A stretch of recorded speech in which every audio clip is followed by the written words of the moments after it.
சந்திப்பில் நம்முடைய கோவை மாநகர் மாவட்டத்தினுடைய தலைவர் ரமேஷ் அவர்கள், அவரோடு நம்முடைய இயக்கத்தில் பணி செய்யக்கூடிய மாநகர மாவட்டத்தினுடைய பொறுப்பாளர்கள், கோவை பெருங்கோட்டத்தினுடைய பொறுப்பாளராக இருக்கக்கூடிய அண்ணன் ஏபி முருகானந்தம் அவர்கள், அண்ணன் மோகன் மந்திராச்சலம் உட்பட எல்லா தலைவர்களும் இங்கே இருக்கிறாங்க. நம்முடைய பாரத பிரதமர் நரேந்திர மோடி தலைமையிலான ஆட்சி இன்னைக்கு 11 ஆண்டுகள் நாம் கடந்திருக்கின்றோம். இந்தியா முழுவதுமே நம்முடைய முக்கியமான தலைவர்கள் பெரும் நகரத்தில் பத்திரிகை நண்பர்களை சந்தித்து உங்கள் மூலமாக மக்களுக்கு 11 ஆண்டுகள்ல நாம் என்ன சாதனை எல்லாம் செய்திருக்கின்றோம், என்ன வாக்குறுதி கொடுத்திருக்கோம், எப்படி நிறைவேற்றிருக்கிறோம் அப்படிங்கிறதெல்லாம் பேசிட்டு இருக்காங்க. எனக்கு தமிழகத்தை பொறுத்தவரை சென்னையில் நம்முடைய மத்திய அமைச்சர் கஜேந்திர சிங் ஷேகாவத் அவர்களும், கோயம்புத்தூர்ல இன்றும் நம்முடைய அகில இந்திய தலைவர் ஜே.பி. நட்டா அவர்களுடைய அறிவுறுத்தலின்படி பத்திரிகை நண்பர்களை சந்தித்துக் கொண்டிருக்கின்றோம். வருகின்ற காலத்தில் நம்முடைய மாநில தலைவர் அண்ணன் நயினார் நாகேந்திரன் அவருடைய அறிவுறுத்தலின்படி தமிழகத்தில் வேறு பகுதியில் நம்முடைய மாநிலத்தினுடைய தலைவர்களும் பத்திரிகையாளரை சந்திக்க ஆரம்பிப்பாங்க. கொஞ்சம் இது நான் ஆரம்பத்தில் பேசுவது கொஞ்சம் நீண்டதாக இருக்கும். பத்திரிகை நண்பர்களுடைய அமைதியை இந்த நேரத்தில் வேண்டிக் கொள்கின்றேன். காரணம், 11 ஆண்டுகள் நம்முடைய சாதனையை இன்று இந்த சந்திப்பின் மூலமாக உங்கள் முன்னால் எடுத்து வைக்கின்றோம். எப்பொழுதுமே ஒரு ஆட்சியினுடைய தன்மையை பார்க்க வேண்டும் என்றால், ஆட்சிக்கு வருவதற்கு முன்பு நாம கொடுத்திருக்கக்கூடிய மேனிஃபெஸ்டோ, தேர்தல் வாக்குறுதி, அது என்ன என்பதை நாம் எடுத்து படிக்கிறோம். இன்னைக்கு நாட்டு மக்களுக்கு, குறிப்பாக கோயம்புத்தூர் பகுதியில் இருக்கக்கூடிய சொந்தங்களுக்கு, தமிழக மக்களுக்கு என்னுடைய அன்பான வேண்டுகோள், 2014 நம்முடைய தேர்தல் வாக்குறுதியை ஒரு முறை நீங்க எடுத்து படிங்க அப்படின்னு நான் அன்போடு கேட்டுக்கொள்கின்றேன். அதே போல 2019 தேர்தல் வாக்குறுதியும் ஒரு முறை எடுத்து படிங்க அப்படின்னு. இது கொஞ்சம் மாறுபட்ட சிந்தனையா இருக்கும். திராவிட முன்னேற்ற கழகத்தில் யாருமே தேர்தல் வாக்குறுதி எடுத்து படிங்கன்னு சொல்ல மாட்டாங்க. ஆனா 90% நாங்கள் செயல்படுத்திட்டோன்னு சொல்லுவாங்க. ஆனால் கொஞ்சம் வித்தியாசமாக பாரதிய ஜனதா கட்சியில் நாங்கள் சொல்லுகின்றோம், 2014-19 2 தேர்தல் வாக்குறுதியும் லைன் பை லைன் படிங்க. நம்ம செஞ்சிட்டோமா அப்படின்னு டிக் போட்டுட்டே வாங்க சைட்ல. 2014 செஞ்சிட்டோமா, செய்யலையா? ஏன்னா நீங்கள் வாக்களித்ததற்கு, உங்கள் வாக்குக்கு நம்பிக்கையாக நாங்கள் நடந்து கொண்டிருக்கின்றோம் என்பது அதுதான் முதல் சாட்சி. 2014 நாம் கொடுத்திருக்கக்கூடிய தேர்தல் வாக்குறுதி, நான் ஏற்கனவே பல மேடைகளில் சொல்லி இருக்கின்றேன், முழுவதுமாக நிறைவேற்றி இருக்கின்றோம். ஒன்னே ஒன்று அதில் பாக்கி இருக்கிறது, யூனிஃபார்ம் சிவில் கோட். அதற்கான மூவ்மெண்ட்டும் நம்முடைய மத்திய அரசு ஆரம்பித்திருக்கிறார். 2014 எல்லா தேர்தல் வாக்குறுதியும் சொல்வதை விட மிக முக்கியமாக 10 தேர்தல் வாக்குறுதியை மட்டும் உங்கள் முன்னால் சொல்ல வேண்டும் என்பது எங்களுடைய ஆசை. ஒரு முக்கியமான வாக்குறுதி நம்ம கொடுத்தோம், ஊழல் இல்லாத உன்னத ஆட்சியை நாம் இந்திய மக்களுக்கு கொடுப்போம். பதுக்கி வைக்கப்பட்டிருக்கக்கூடிய கருப்பு பணத்தை மீட்பதற்கான எல்லா நடவடிக்கை எடுப்போம். இன்னைக்கு 11 ஆண்டுகள்ல நம்முடைய ஆட்சியே சாட்சி. நம்முடைய டெண்டர் ப்ரொக்யூர்மெண்டா இருக்கட்டும், ராணுவ தளவாடங்கள் நாம் வாங்கியிருக்கக்கூடியதாக இருக்கட்டும், மத்திய அரசினுடைய திட்டங்களாக இருக்கட்டும், எங்கேயும் கூட நாம் ஊழல் செய்திருக்கின்றோம் என்று 11 ஆண்டுகள்ல பத்திரிகை நண்பர்கள் நீங்களும் குற்றச்சாட்டுல, எதிர்க்கட்சி நண்பர்களும் கூட குற்றச்சாட்டு. தேவையில்லாத சில வதந்திகளை பரப்பிய பொழுதெல்லாம் உச்சநீதிமன்றத்துக்கு போய் உச்சநீதிமன்றம் ரஃபேல் இருந்து எல்லா விஷயத்திலும் கூட மத்திய அரசின் மீது தவறில்லை என்று சொல்லி இருக்கின்றார். கடந்த 11 ஆண்டுகள்ல அமலாக்கத்துறை, இந்தியாவில் இருக்கக்கூடிய வேறு வேறு ஏஜென்சி ஊழல் கருப்பு பணம் எவ்வளவு பதுக்கி வச்சிருக்கிறாங்களோ 1,45,000 கோடி ரூபாயை நாம் மீட்டெடுத்திருக்கின்றோம். அதே போல வெளியே நாட்டிலிருந்து யாரெல்லாம் ஊழல் செஞ்சுட்டு ஓடி இருக்காங்களோ அவங்களை பிடித்துக் கொண்டு வருவதற்கான முயற்சி, நிறைய பேர்த்தை எக்ஸ்ட்ராடிட் பண்ணிட்டோம். நிறைய அந்தந்த நாட்டில் நடக்கக்கூடிய கோர்ட்டு கேஸையும் நாம் பார்த்து கொண்டிருக்கின்றோம். அதற்கான உறுதியான நடவடிக்கையை மோடி ஐயா எடுத்திருக்கிறாங்க. பழங்குடி நண்பர்கள் அரசியல்ல நாம் பெரும்பாலும் மறந்துடுவோம். ஏன்னா அவங்க ஓட்டு பெருசா அவங்க போட மாட்டாங்க, தலைவர்கள் இல்லை அப்படின்னு மோடி அவர்கள் 2014 பழங்குடி இடத்தை சார்ந்தவர்களுக்கு முக்கியத்துவம் கொடுத்து, திரௌபதி முர்மு அவர்கள் இன்னைக்கு நம்முடைய ஜனாதிபதியாக பழங்குடி இனத்திலிருந்து வந்திருக்கிறாங்க. நாம் 2014 சொன்னோம், பழங்குடியினர் முன்னேற்றத்திற்காக வன்பந்து கல்யாண் யோஜனா திட்டம் கொண்டு வருவோம். அது மட்டும் இல்ல, பழங்குடியினத்தை உயர்த்துவதற்கான எல்லா நடவடிக்கையும் எடுப்போம், பொலிட்டிக்கலா எல்லாமே. இந்த திட்டத்தை 2014 ஆட்சிக்கு வந்தவுடன் அக்டோபர்ல ஆரம்பிச்சிட்டோம். இந்தியாவில் பழங்குடியினர் வசிக்கும் கிராமங்கள் மட்டுமே 63,843 கிராமங்கள் இருக்கு. ஒரு கிராமத்துக்குமே இந்த திட்டத்தை கொண்டு போயிருக்கோம். இதற்காக 26,135 கோடி ரூபாய் ஒதுக்கி இன்னைக்கு இந்தியாவில் பழங்குடியின மக்கள் சென்டர் ஆஃப் பாலிடிக்ஸ்ல முக்கியமான இடத்துல அமர்வதற்கான எல்லா நடவடிக்கை எடுத்திருக்கோம். 2014 தேர்தல் வாக்குறுதியில் இன்னும் ஒரு முக்கியமானது, ஆர்டிகல் 370 முழுமையாக நீக்கப்பட்டு காஷ்மீர் இந்தியாவோடு இணைப்போம் என்று சொன்னோம். அதை 2019 ஆகஸ்ட் மாதம் அதை நிறைவேற்றியிருக்கின்றோம். பாராளுமன்றத்திலும் சட்டமன்றத்திலும் பெண்களுக்கு 33% இடஒதுக்கீடு வழங்குவோம் என்று 2014 சொன்னோம். 2023 ஆண்டு செப்டம்பர் மாதம் இந்த வாக்குறுதியை நிறைவேற்றிருக்கின்றோம். சாமானிய மக்களுக்கு மருத்துவ செலவினங்களை குறைப்பதற்காக புதிய திட்டத்தை கொண்டு வருவோம். 2018 ஆயுஷ்மான் பாரத் 5 லட்சம் ரூபாய் மருத்துவ காப்பீடு கொண்டு வந்திருக்கோம். இதுவரைக்கும் 37 கோடி பேர் ஆயுஷ்மான் பாரத் மூலமாக காப்பீடு அட்டையை பெற்றிருக்கின்றார்கள். 1,25 லட்சம் ரூபாய் மத்திய அரசு இந்த காப்பீடுக்காக நாம் செலவு செய்திருக்கின்றோம்.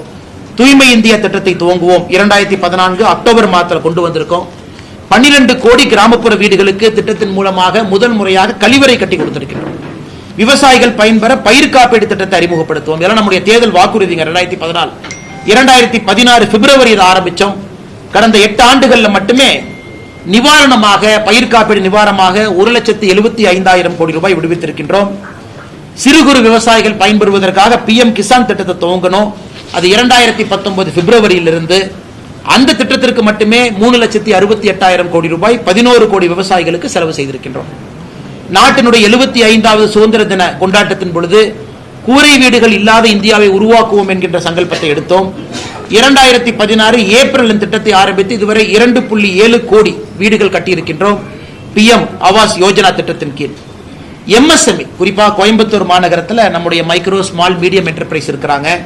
அவங்களுக்கு கடன் உதவி திட்டம் இந்தியாவில் முதலாக நம்முடைய தேர்தல் வாக்குறுதி அறிவித்தோம்.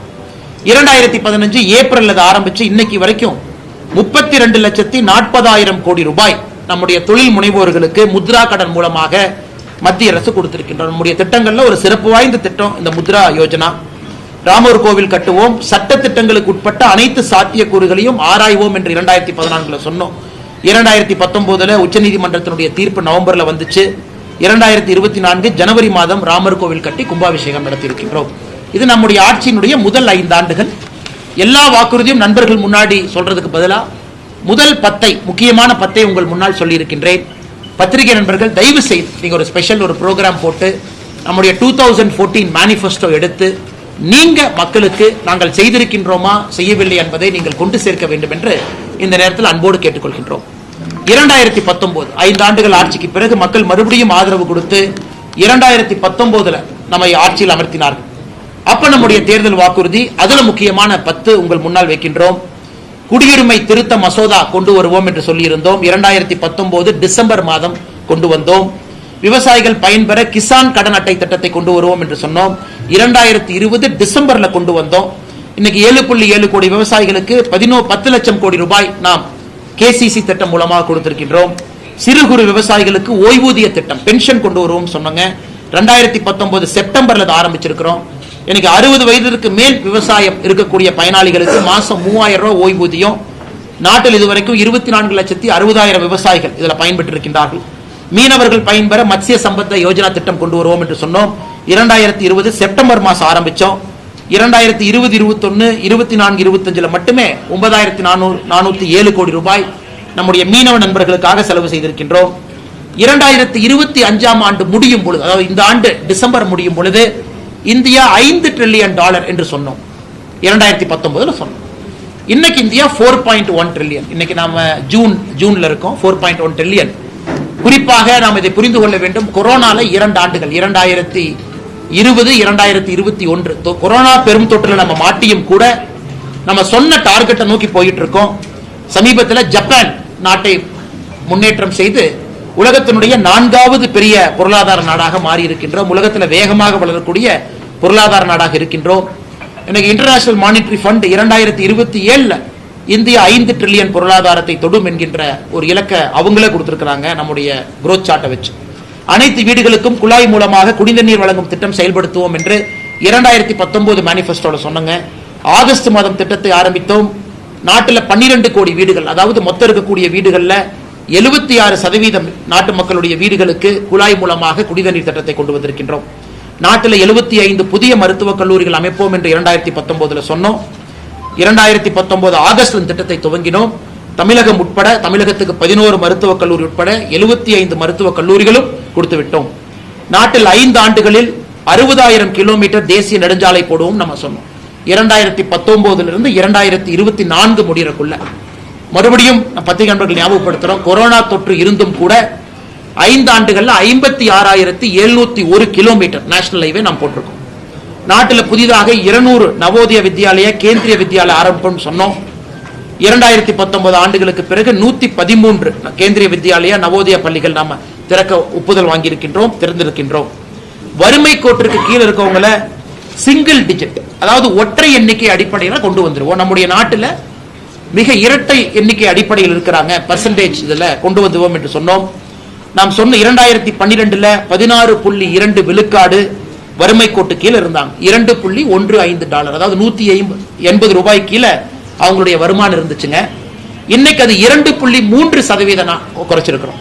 16.2 ஆரம்பித்து இந்த 13 ஆண்டுகள்ல 2.3% ஒற்றை இலக்குக்கு கொண்டு வந்திருக்கின்றோம். இதுவும் ஒரு பெரிய சாதனையாக நாம் பார்க்கின்றோம். அதே போல நம்முடைய பத்திரிகை நண்பர்கள் தயவு செய்து 2019 நம்முடைய தேர்தல் வாக்குறுதியும் கூட ஒரு முறை நீங்கள் அலசி ஆராய வேண்டும், மக்களுக்கு எடுத்துச் சொல்ல வேண்டும் என்று அன்போடு கேட்டுக்கொள்கின்றோம்.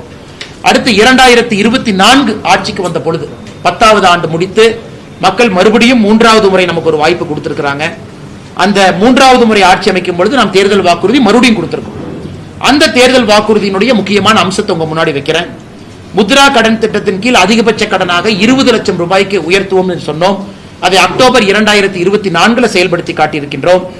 70 வயதுக்கு மேற்பட்டவர்களுக்கு ஆயுஷ்மான் பாரத் மருத்துவ காப்பீடு திட்டத்தின் கீழ் பயன்பெறுவர் யாராக இருந்தாலும், அவங்க என்ன வருமானம் பெற்றிருந்தாலும் கூட 70 வயசுக்கு மேல முழுவதுமாக அதை கொடுப்போம் என்று சொன்னோம். தமிழ்நாடு அரசு அதை நடைமுறைப்படுத்த தயங்கிக் கொண்டிருக்கின்றார்கள். அக்டோபர் 2024 நாடு முழுவதுமே 70 வயதுக்கு மேற்பட்டவர்களுக்கு ஆயுஷ்மான் பாரத் திட்டத்தை கொண்டு வந்திருக்கின்றோம். நம்முடைய தேர்தல் வாக்குறுதி 2024 சொல்லி இருந்தோம், உலகத்துல திருவள்ளுவர் கலாச்சார மையத்தை அமைப்போம் என்று சொன்னோம். சொன்ன பிறகு செப்டம்பர் 2024 சிங்கப்பூரிலிருந்து, அமெரிக்கா ஹூஸ்டன்ல இருந்து வரிசையாக நம்முடைய திருவள்ளுவர் கலாச்சார ஸ்தாபனத்தை அறிவித்திருக்கின்றோம், தொடங்க ஆரம்பித்திருக்கின்றோம். நாட்டில் இடதுசாரி தீவிரவாதத்தை முற்றிலும் அகற்றுவோம் என்று சொன்னோம். இன்னைக்கு 2026 மார்ச் முடியும் பொழுது நம்முடைய நாட்டில் நக்சலிசம் என்கின்ற வார்த்தை இருக்காது என்கின்ற சங்கல்பத்தை ஏற்றுக்கொண்டு பணி செய்து கொண்டிருக்கின்றோம். அதே போல 2014, 2019, 2024 3 தேர்தல் வாக்குறுதியும் கூட நாட்டில் யூனிஃபார்ம் சிவில் கோட், எல்லா மதம் எல்லா சமுதாயத்திற்கு ஒரே ஒரு சட்டம் என்று சொன்னோம். அதை நிச்சயமாக பாஜக நிறைவேற்றும், அதற்கான எல்லா முயற்சியும் எடுத்துக் கொண்டிருக்கின்றோம். இது நம்முடைய தேர்தல் வாக்குறுதியை பொறுத்தவரை 11 ஆண்டுகள்ல நம்முடைய நாடு எங்கே சென்றிருக்கிறது, நம்முடைய கட்சி என்ன செய்திருக்கின்றோம். அதன் பிறகு தமிழகத்திற்கும் அகில இந்தியாவிற்கும் ஒரு விஷயத்துல கம்பாரிசன். அவங்க என்ன இந்தியா அளவுல என்ன இருக்கு, தமிழ்நாட்டுக்கு நம்ம என்ன பண்ணிருக்கோம். இந்திய அளவுல இங்க கூட பாத்தீங்கன்னா பேங்க் ஆஃப் பரோடா அவங்க இருக்கிறாங்க. இந்த இதுல ஜன்தன் யோஜனா வங்கி கணக்கு துவங்கணும். 53 கோடி பேர் இந்தியாவில் நம்ம ஆட்சிக்கு வந்த பிறகு வங்கி கணக்கு துவங்கி இருக்கின்றார்கள். தமிழகத்தில் 1,69,00,000 கடந்த 11 ஆண்டுகள்ல முதலாக வங்கி கணக்கு துவங்கி இருக்கிறாங்க. நாட்டில் 52 கோடி முத்ரா லோன் கொடுத்திருக்கோம், 32 லட்சம் கோடி. தமிழகத்தில் 5,79,00,000 முத்ரா லோன் கொடுத்திருக்கோம், 3,20,000 கோடி. இந்தியாவில் முத்ரா லோன்ல தமிழகம் முதல் படியான மாநிலமாக இருக்கின்றோம். ஆயுஷ்மான் பாரத் இந்தியாவில் 37 கோடி கொடுத்திருக்கோம், தமிழகத்தில் 80 லட்சம் கொடுத்திருக்கின்றோம். டாப் வாட்டர், அதாவது குடிநீர் குழாய் மூலமாக 12.2 கோடி வீடுகள் கொடுத்திருக்கோம், தமிழ்நாட்டில் 89,23,000 வீடுகள் கொடுத்திருக்கின்றோம். அதே போல டாய்லெட் 12 கோடி இந்தியாவில், தமிழகத்தில் 60,09,000 பேருக்கு நாம் ஆட்சிக்கு வந்த பிறகு முதலாக கழிப்பறை அவர்களுடைய வீட்டுக்கு வந்திருக்கிறது. உஜ்வாலா யோஜனா எல்பிஜி சிலிண்டர் நாட்டில் முதலாக 10,30,00,000 பேருக்கு கடந்த 11 ஆண்டுகள்ல கேஸ் சிலிண்டர் வந்திருக்கு. தமிழகத்தில் முதலாக கேஸ் சிலிண்டர் வந்திருக்கக்கூடிய எண்ணிக்கை 40,99,000 குடும்பங்களுக்கு கேஸ் சிலிண்டர் கொடுத்திருக்கும். அதே போல PM ஆவாஸ் யோஜனா கிராமப்புறம் 2.7 கோடி வீடுகள் கட்டியிருக்கின்றோம். தமிழகத்தில் 6,41,532 வீடுகள் கட்டியிருக்கின்றோம். அதே போல இளைஞர்களுக்கு பயிற்சி கொடுத்து அடுத்த கட்டம் எடுத்து செல்வதற்கான PM கௌசல் விகாஸ் யோஜனா 1,42,00,000 இளைஞர்களை நாடு முழுவதுமே நம்ம ட்ரெயின் பண்ணியிருக்கோம். தமிழகத்தில் 8,68,443 இளைஞர்கள் இதை பயிற்சி பெற்றிருக்கின்றார்கள். 1,76,000 ஸ்டார்ட் அப், 118 யூனிகான் இதெல்லாம் நாம உருவாக்கி இருக்கின்றோம். தமிழகத்தில் 10,814 ஸ்டார்ட் அப்பை உருவாக்கி இருக்கின்றோம். அதே போல Atal tinkering lab 3,500 start up incubate பண்ணி 32,000 ஜாப் உருவாக்கி இருக்கோம். தமிழ்நாட்டில் 10,000 அட்டல் டிங்கரிங் லேப், இந்தியா முழுவதும் தமிழ்நாட்டில் 975. PM கிசான் 11 கோடி விவசாயிகள், விவசாய நண்பர்கள்லாம் சூலூர்ல இருந்து வந்திருக்காங்க பைப்லைன் பிரச்சனை சார்பாக, அவங்களுக்கு தெரியும். 11 கோடி விவசாயிகளுக்கு PM கிசான் திட்டம் கொடுத்திருக்கோம். 3,68,000 கோடி செலவு செய்திருக்கின்றோம். தமிழகத்தில் 22,58,000 விவசாயிகளுக்கு 11 கோடியே 3,665 11 கோடியே 11,365 கோடி 11,365 crore PM கிசான்ல கொடுத்திருக்கின்றோம். அதே போல PM ஃபசல் பீமா யோஜனா இன்சூரன்ஸ் பாத்தீங்கன்னா 23 கோடி விவசாயிகள் பயன்பெற்றிருக்கின்றார்கள். தமிழகத்தில் 86 லட்சம் விவசாயிகள் இதன் மூலமாக பயன்பெற்றிருக்கின்றார்கள். அதே போல நேஷனல் ஹைவே தமிழகத்திற்கு மட்டுமே நாம் ஆட்சிக்கு வந்த பிறகு 2100 கிலோமீட்டர் தேசிய நெடுஞ்சாலை 11 ஆண்டுகள்ல கட்டி கொடுத்திருக்கின்றோம். இன்னைக்கு தமிழகம் 7000 கிலோமீட்டர் தாண்டி தேசிய நெடுஞ்சாலை தமிழகத்தில் இருக்குது. இதெல்லாம் நாம் செய்திருக்கக்கூடிய சாதனையாக இந்த நாள் 11 ஆண்டுகள் நம்முடைய ஆட்சி அமைத்த பிறகு பத்திரிகை முன்பு வைக்கின்றோம். அதையெல்லாம் தாண்டி மிக முக்கியமாக சில விஷயங்களில் நாம் கையில் எடுத்திருக்கின்றோம். மெட்ரோ, கோயம்புத்தூருக்கு விரைவில் மெட்ரோ வர வேண்டும் என்பது எங்களுடைய ஆசை. அதற்கான எல்லா பிரயத்தனம் எடுத்துக்கொண்டிருக்கின்றோம். 2014 வெறும் 5 நகரத்திற்கு மட்டும் மெட்ரோ இருந்துச்சுங்க. இன்னைக்கு 23 நகரங்களுக்கு மெட்ரோ வந்திருக்கிறது. வெறும் 248 கிலோமீட்டர் வழித்தடம் இருந்துச்சு மெட்ரோ, இன்னைக்கு 1000 கிலோமீட்டர் வந்திருக்கு. ஏர்போர்ட் 2014 74 ஏர்போர்ட் இருந்துச்சு, இன்னைக்கு 160 விமான நிலையங்கள். 1,51,00,000 பேர் இந்த உடான் ஸ்கீமை பயன்படுத்தி முதல் முறையாக விமானத்தில் பயணம் செய்திருக்கின்றார்கள். அமிர்த் பாரத் ஸ்கீம்ல 1300 ரயில்வே நிலையங்களை புதுப்பித்திருக்கின்றோம். அதே போல ஏற்கனவே சொன்னது போல ஆர்டிகல் 370 35A அதையெல்லாம் நாம் எடுத்திருக்கின்றோம். நக்சல் வயலன்ஸ் மூலமாக வரக்கூடிய பிரச்சனைகள் 81% குறைத்திருக்கின்றோம். இந்த ப்ரொடக்ஷன் லிங்க்டு இன்சென்டிவ் ஸ்கீம், தமிழக அரசு அதிகமாக ஸ்டிக்கர் ஒட்டுறது எங்க ஊர்ல செல்போன் செய்யறாங்க, எங்க ஊர்ல அது செய்யறாங்கன்னு, அது மத்திய அரசினுடைய முழுமையான திட்டம். 1,60,000 கோடி ரூபாய் 14 செக்டர்ல நம்ம இன்வெஸ்ட் பண்ணியிருக்கோம். இன்னைக்கு இந்தியா உலகத்தினுடைய 2வது பெரிய செல்போன் மேனுபேக்சராக மாறி இருக்கின்றோம். 25 கோடி இந்தியர்களை பாவர்ட்டி, அதாவது கடுமையான கோரமாக இருக்கக்கூடிய வருமான கீழே 180 ரூபாய்க்கு கீழே இருக்கவங்களை மேலே கொண்டு வந்திருக்கின்றோம். 25 கோடி பேர்த்த புதிய கல்விக் கொள்கை 2020 கொண்டு வந்திருக்கோம். அக்னிவீர் ஸ்கீம்ல 1 லட்சம் இளைஞர்களுக்கு மேல நம்முடைய இந்தியன் ஆர்மி, ஏர்போர்ஸ், நேவியில ஜாயின் பண்ணிருக்காங்க. அதே போல 10 லட்சம் பேருக்கு அரசு வேலை கொடுப்போம் என்று ஆரம்பித்தோம் ரோஸ்கார் மேலா, அதையும் நிறைவேற்றி இருக்கின்றோம். இது போன்ற ஒரு துறையிலும் கூட நம்முடைய சாதனை பெரிதாக இருக்கிறது. அடுத்தது, தமிழக அரசு எவ்வளவு பணம் வந்துச்சு, மத்திய அரசு பணமே கொடுக்கல அப்படிம்பாங்க. அதையும் பத்திரிகை நண்பர்கள் முன்னால் சொல்வதை எங்களுடைய கடமையாக கருதுகின்றோம். தமிழக அரசு குறிப்பா பார்த்தா நாம மத்திய அரசுக்கு 2 விதமாக பணத்தை அனுப்புகின்றோம். ஒன்னு சென்ட்ரல் ஜிஎஸ்டி, CGST கொடுக்கறோங்க. இன்னொன்னு இன்கம் அண்ட் கார்பரேட் டாக்ஸ். நாம இன்கம் டாக்ஸ் கட்டுறோம், கார்பரேட் காரங்க கார்பரேட் டாக்ஸ் கட்டுறாங்க. இரண்டும் மத்திய அரசுக்கு போகுது. பினான்சியல் இயர் 21-22, 22-23, 23-24, 24-25 முழு டேட்டா இல்லைங்க. இப்ப 21-22 எடுத்துக்கிட்டீங்கன்னா மொத்தமா நம்முடைய தமிழகத்திலிருந்து மத்திய அரசுக்கு நாம் கொடுத்திருக்கக்கூடிய வரி 21-22 1,10,453 கோடி, 22-23 1,34,425 கோடி, 23-24 1,59,030 கோடி. நாம் இங்கிருந்து வரியாக CGST, income and corporate tax கொடுத்தோம். இப்ப மத்திய அரசு தமிழக அரசுக்கு என்ன கொடுத்தாங்க? நேரடி பணமாக டெவல்யூஷன், கிராண்ட் அண்ட் எய்ட் 2 காலத்துல கொடுப்பாங்க. டெவல்யூஷன் நேரா கொடுப்பாங்க, கிராண்ட் அண்ட் எய்ட் திட்டத்தை பொறுத்து கொடுப்பாங்க. 21-22 நாம் கொடுத்த வரி 1,10,453 கோடி. நேரடியாக மத்திய அரசுடைய நிதி பகிர்வு மட்டுமே 72,510 கோடி. அதே போல 22-23 1,34,425 கோடி நிதி பகிர்வு அந்த ஆண்டு தமிழக அரசுக்கு வந்தது 76,465 கோடி. இதை தாண்டி நேரடி நிதி பகிர்வை தாண்டி பத்திரிகை டேட்டா கொடுத்துறோங்கன்னா, நேரடி நிதி பகிர்வை தாண்டி 21-22 100 நாள் வேலைவாய்ப்பு திட்டத்துக்கு 9,638 கோடி, PM கிசான் 2,779 கோடி, ஃபுட் சப்சிடி, அதாவது நாம் ரேஷன் கார்டுல அட்டையில வாங்கக்கூடிய உணவுக்கு மத்திய அரசுடைய மானியம் 13,000 கோடி, ஃபர்டிலைசர் சப்சிடி, யூரியாக்கான சப்சிடி 5,000 கோடி. சோ 2021-22க்கு ஒரே ஒரு ஆண்டை உதாரணமாக எடுத்து உங்களுக்கு விளக்குறோங்க. 30,654 கோடி மத்திய அரசு சப்சிடி மூலமாக 100 நாள் வேலைவாய்ப்பு திட்டத்துக்கு பணமாக சம்பளமாக கொடுத்திருக்கிறார். சோ கூட்டி கழிச்சு பாத்தீங்கன்னா நாம் வரியாக மத்திய அரசு கொடுத்தது 1,10,453 கோடி வரியாக. மத்திய அரசு பணமாக கொடுத்தது 72,000 கோடி. மத்திய அரசு திட்டத்தின் மூலமாக கொடுத்தது 30,000 கோடி. ரெண்டையும் ஆட் பண்ணி பாத்தீங்கன்னா 1,02,000 கோடி, அதாவது 8,000 கோடி ஷார்டேஜ் இருக்கு அந்த ஒரு ஆண்டு. அதுக்கு திரும்ப பாத்தீங்கன்னா நேஷனல் ஹைவேக்கு நம்ம கொடுத்த பணம், ரயில்வேஸ், ஏர்போர்ட், சாகர்மாலா, இதையெல்லாம் மொத்தமா கூட்டி கழிச்சு பாத்தீங்கன்னா நாம் கொடுத்த ஒரு ரூபாய்க்கும் மத்திய அரசு திரும்ப ₹1 கொடுத்திருக்கிறாங்க. அதை இந்த பத்திரிகையாளர் சந்திப்பு முடித்த பிறகு நம்முடைய நண்பர்களுக்கு இந்த டேட்டாவை கொடுத்துறோம். மாநில அரசு செக் பண்ணட்டும், நம்ம கொடுத்ததுக்கும் மத்திய அரசு திரும்ப கொடுத்துட்டாங்களாம். அதையும் கூட மோடி அவர்கள் நேர்மையாக அவர் ஆட்சி அமைத்த பிறகு வந்த பினான்ஸ் கமிஷன்ல மாநில அரசுக்கு 32% இருந்த நிதி பகிர்வை 42% உயர்த்தி அதை பண்ணிருக்காங்க. கூட்டி கழிச்சு சொல்ல வேண்டும் என்றால் கடந்த 4 ஆண்டுகள்ல நாம் தமிழர்கள் மத்திய அரசு கொடுத்த வரி 4,36,136 கோடி. Total transfer by to Tamil Nadu by central government 5,47,380 கோடி எல்லாம் சேர்த்தி. அதனால் அதையும் கூட இந்த நேரத்தில் உங்களுக்கு சொல்வதற்கு கடமைப்பட்டிருக்கின்றோம். இதை தாண்டிங்கன்னா இந்த மாதிரி ஒரு பெரிய புத்தகம் நம்முடைய மத்திய அரசு நம்ம போட்டிருக்கோம். 11 ஆண்டுகளுக்கான புத்தகம். ஒரு செக்டர் இது பாத்தீங்கன்னா 11 ஆண்டுகள் ஆங்கிலத்தில் எல்லாம் இருக்குங்கன்னா தமிழ்ல இருக்கு. இது எல்லா இடத்திலும் மக்களுக்கு கொடுக்கிறோம். மத்திய அரசினுடைய இடத்துல கொடுக்கிறோம். ரயில்வே ஸ்டேஷன், பஸ் ஸ்டாண்ட்ல இது இ காப்பி இருக்கு. வெப்சைட்ல எடுத்துக்கலாம், வாட்ஸ்அப்ல கூட ஃபார்வர்ட் பண்ணிக்கலாம். அதனால எல்லோருக்கும் கூட நாம் செய்திருக்கக்கூடிய சாதனை ஒரு புத்தகமா இருக்கு.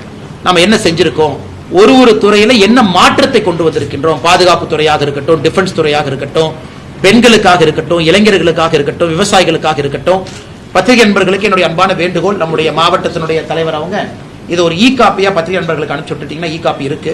அது எல்லா பத்திரிகை நண்பர்களும் ஒரு பாத்துருவாங்க. ஏன்னா நம்ம இந்த பிரஸ் மீட்ல எல்லா விஷயத்தையும் பேசுவது நேரம் உங்களுக்கு அதிகமா எடுத்துக்குவோம். அதனால ஒரு முறை நீங்க அதை பார்க்கணும். இந்த புத்தகம் பாருங்கன்னா புத்தகம் இந்த மாதிரி இருக்கு. இதான் புத்தகம். இதுல வந்து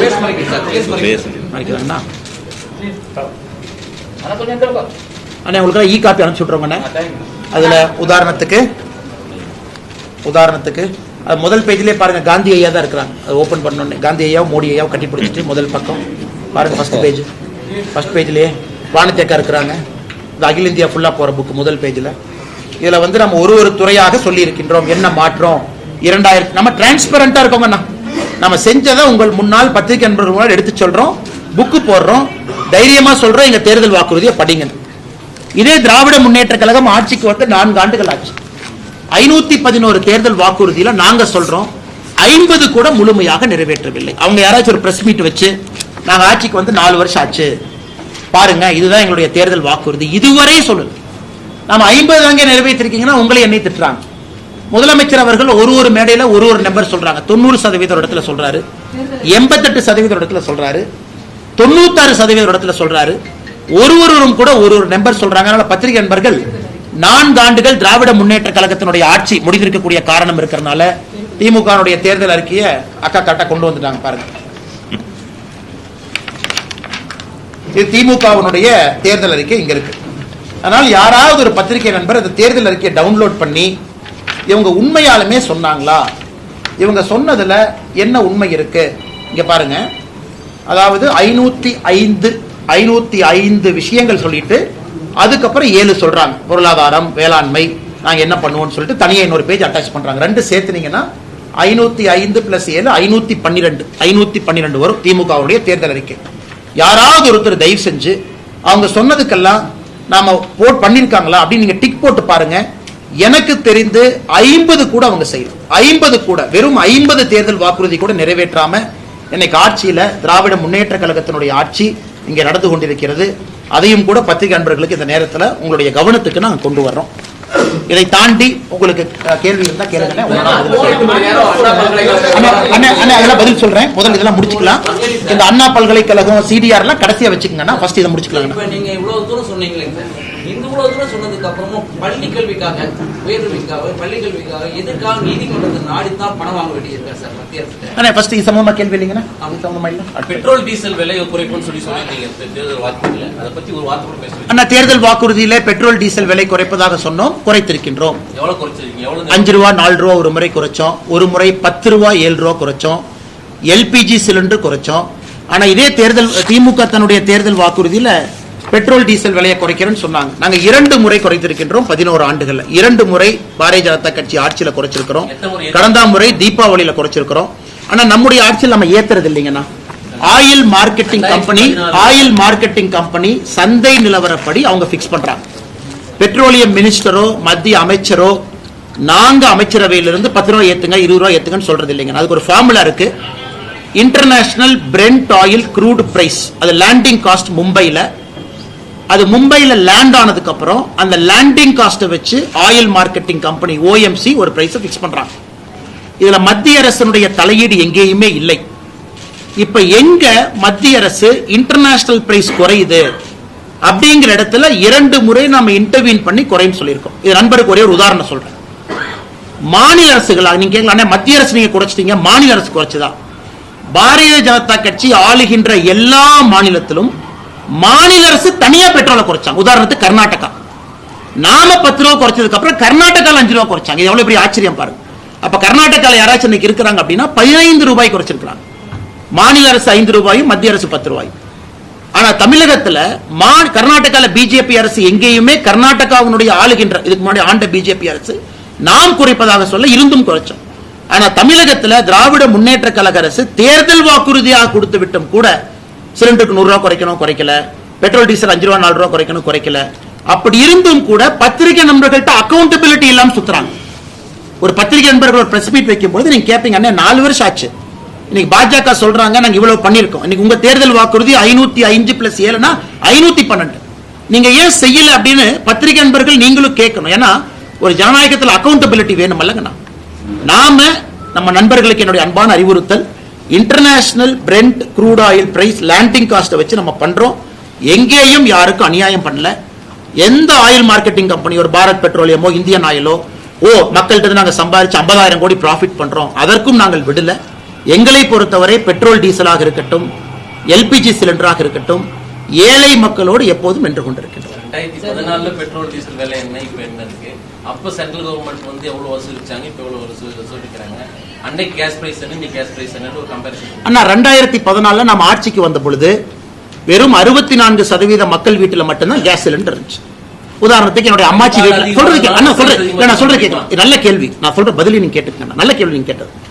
2014 நம்ம ஆட்சிக்கு வந்த பொழுது வெறும் 64% மக்கள் வீட்டுல தான் கேஸ் சிலிண்டர் இருந்துச்சு. அதையும் நீங்க பாருங்க, 36% மக்களுக்கு நம்ம கேஸ் சிலிண்டர் கொடுத்திருக்கோம் முதலா.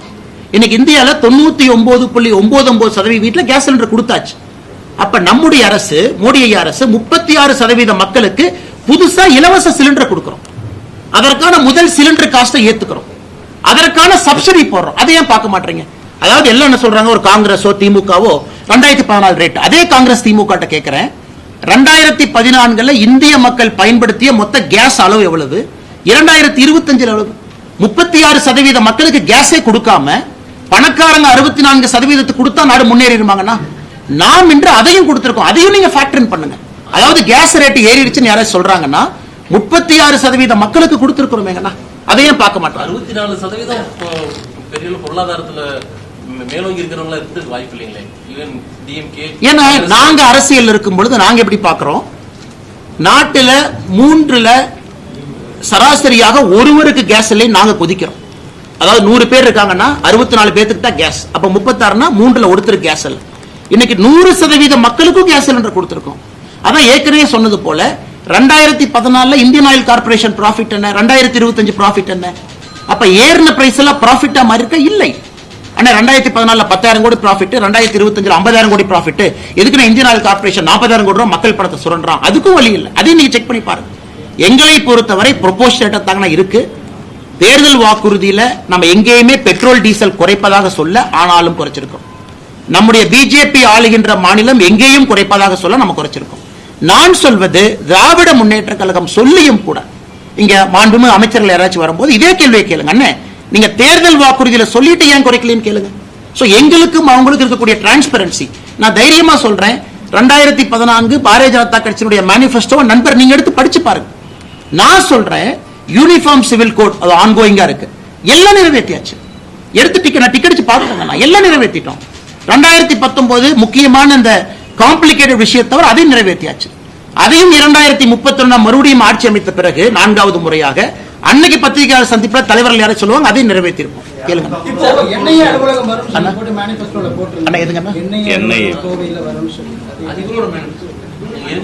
சார் ஆனா இன்னைக்கு மத்திய அரசை பத்தி பேசிட்டு இருக்கோம். மத்திய மாநில அரசுகள் ரெண்டு பேர்த்தோட மோதல் போக்குல தமிழக பள்ளி மாணவர்களுடைய பாதிப்பு அதிகமா இருக்கு. 2961 கோடிக்கு தமிழ்நாடு கவர்மெண்ட் கேஸ் போட்டிருக்காங்க. இப்ப சங்கரா இப்ப ஒரு ஆர்டிஇ இதுல வந்து 750 கோடி ரிலீஸ் பண்ணி அந்த குழந்தையோட படிப்பை பாதுகாக்கணும்னு சொல்லிருக்காங்க. 5 லட்சம் குழந்தைகள் பாதிக்கப்பட்டிருக்காங்க. சோ இப்ப ரெண்டு பேருமே சண்டை போட்டுக்கிறதுனால தமிழ்நாட்டு குழந்தைகளுக்கு கிடைக்க வேண்டிய கல்வி நிதி உதவித்தொகை கிடைக்காமலே கஷ்டப்பட வேண்டியது சார். நல்ல கேள்விங்கண்ணே. இப்ப சமீபத்தில் நம்முடைய நீதிபதி ஐயா ஜி.ஆர். சுவாமிநாதன் அவர்கள் தலைமையிலான பெஞ்ச் வந்து ஒரு தீர்ப்பு கொடுத்திருக்கிறாங்க. அதாவது சமகிரக சிக்ஷா ஃபண்ட் மத்திய அரசு மாநில அரசு கொடுக்க வேண்டிய நிதி இன்னைக்கு மத்திய அரசு தரப்பை பொறுத்தவரை புதிய கல்விக் கொள்கையை நீங்க ஏத்துக்கணும். ஏன்னா நீங்க கையெழுத்து போட்டுட்டு அப்புறம் நீங்க மாட்டேன்னு சொல்றீங்க, ஏத்துக்குங்க. இது அதற்காக ஒதுக்கப்பட்ட நிதி அப்படிங்கிறது மத்திய அரசினுடைய வாதம். இன்னைக்கு தனியார் பள்ளிக்கூடம் என்ன சொல்றாங்க, ஐயா உங்க பிரச்சனை, நான் இன்னைக்கு ரைட் டு எஜுகேஷன்ல ஏழை மக்களுடைய குழந்தைய நான் அட்மிட் பண்ணிருக்கேன், எனக்கு நீங்க அந்த ஃபீஸ் நீங்க கட்டுங்க. அதான் ஆர்டிக்கு நீங்க கேட்கறது. இன்னைக்கு நீதிபதி ஜி.ஆர். சுவாமிநாதன் அவர்களும் மற்றும் ஒரு நீதி அரசரும் என்ன சொல்லியிருக்கிறாங்க, இந்த ஆர்டிஇ ஃபண்டை மட்டும் தனியாக மத்திய அரசு கொடுக்க பாருங்க அப்படி. அதனால் மாநில அரசு கேட்கட்டும், மாநில அரசு மத்திய அரசு கடிதம் எழுதட்டும். இந்த சமகிரக சிக்ஷா ஃபண்ட்ல ரைட் டு எஜுகேஷன் ஃபண்ட் இப்ப நீங்க 750 கோடின்னு ஒரு வார்த்தையை பயன்படுத்துறீங்க. அது எவ்வளவு ஆர்டிஇ ஃபண்ட் இருக்கும்?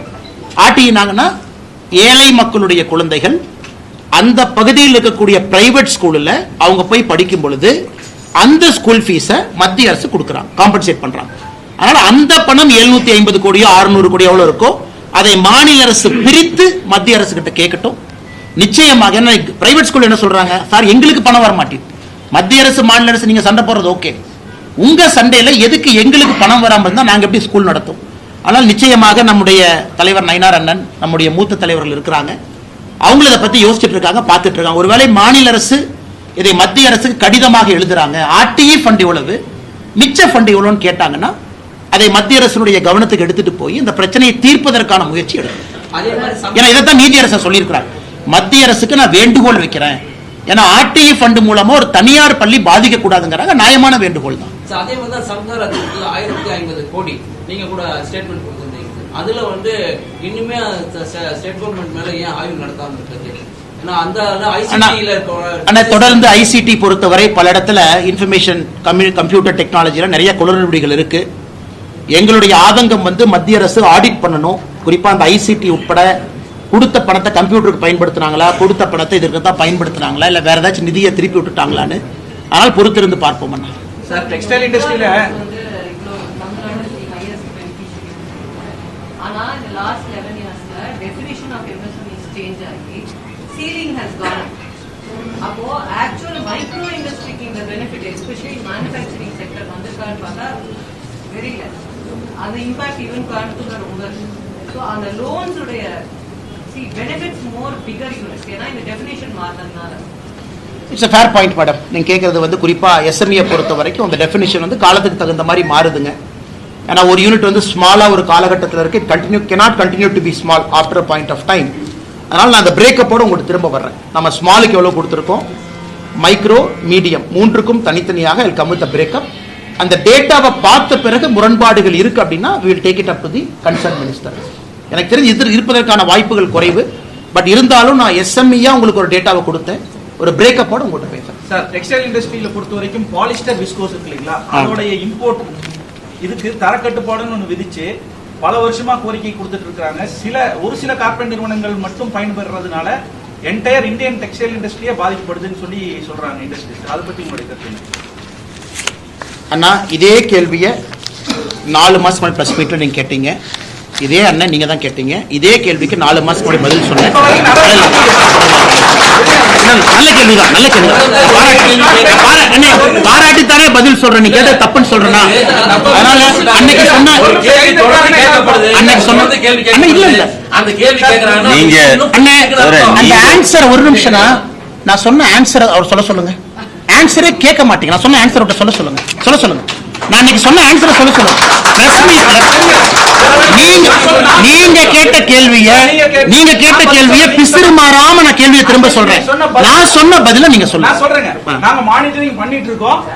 கண்டிப்பா தொழில்துறையினருடைய கோரிக்கையும் பரிசீலனை பண்ணுவோம். இங்க இருக்கக்கூடிய கோயம்புத்தூர்ல இருக்கக்கூடிய விஸ்கோஸ் நிறுவனத்திற்கு, இங்க இருக்கக்கூடிய நிறுவனம், நீங்க கோயம்புத்தூர் விஸ்கோஸ் நிறுவனம் குறிப்பா ஆர்டிபிஷியல் ஃபைபர்ஸ் எனக்கு இந்தோனேஷியா போன்ற நாடுகள் வந்து முக்கியத்துவம் கொடுக்கறாங்க. நார்த் இந்தியாவில் 2 கம்பெனி டாமினேட் பண்றாங்க, இதனால வந்து பிரச்சனை ஆகுது அப்படிங்கிற ஒரு அடிப்படை தன்மை இருக்கு.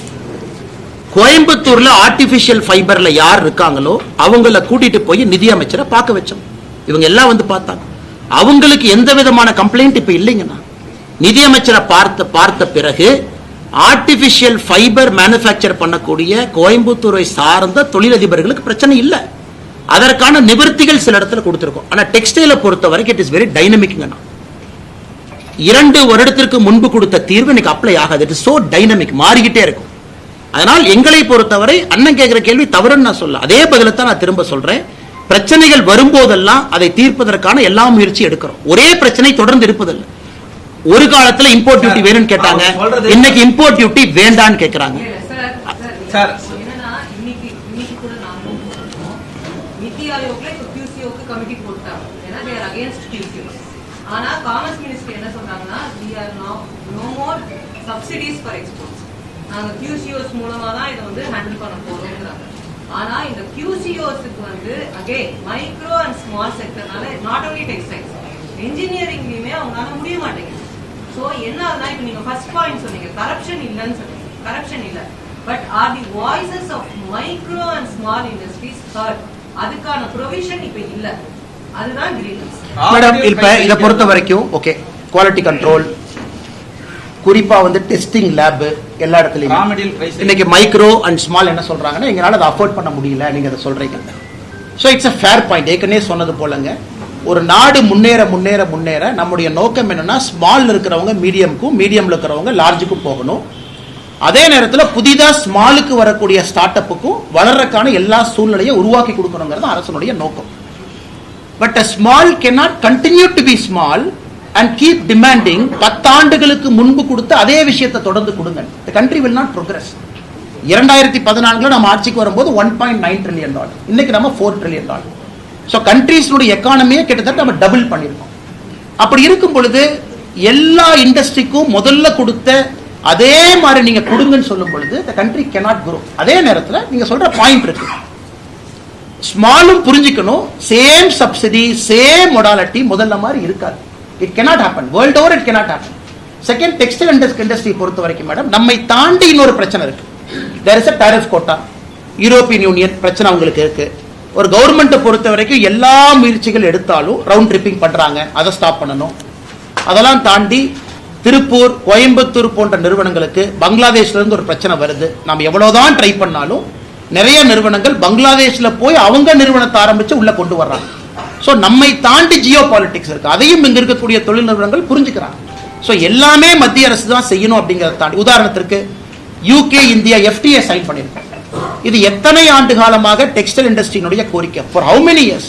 இன்னைக்கு அதை நடத்தி காட்டியிருக்கோம். நம்ம வந்த பிறகு டெக்ஸ்டைல் செக்டருக்கு எத்தனை FTA நம்ம கொடுத்துருக்கோம் மட்டும் பாருங்க மேடம், எத்தனை FTA கொடுத்துருக்கோம். அதனால் என்னை பொறுத்தவரை பண்றோம், செஞ்சுட்டு இருக்கோம் மேடம், இன்னும் செய்யணும், அது எந்த மாற்று கருத்தும் இல்லை. அதே நேரத்தில் 2014 இருந்த மாதிரியே 2025 அந்த சப்சிடி கண்டினியூஷன் அப்படிங்கிறது என்னை பொறுத்தவரை கஷ்டம். But wherever possible we are solving their pain. Sir அவங்க சொல்றது மெயினா ரா மெட்டீரியல் பிரைஸ் ஹைக் தான் பிரச்சனைங்கறாங்க. அதை தீர்க்கறதுக்கு will you facilitate with the central government? அண்ணா அதான் எங்க கடமை, அதான் எங்க வேலை. நான் சொல்றது அந்த நிறுவனத்தினுடைய முதலாளிகளோ நிறுவனத்தினுடைய யார் இருக்காங்களோ they are continuously in talks, continuously engage பண்ணிட்டு இருக்காங்க. அந்த 2 பெரிய நிறுவனங்கள் மார்க்கெட்டை கேப்சர் பண்ணி அவங்க ஆர்டிபிஷியலா அந்த ரா மெட்டீரியலுடைய பிரைஸ் என்ன வைக்கிறாங்களோ அதை உடைத்து இந்தியாவில் இருக்கக்கூடிய சிறு குறு நிறுவனங்களும் மேன்மேட் ஃபைபர்ல வரணும் அப்படிங்கறத நோக்கம்.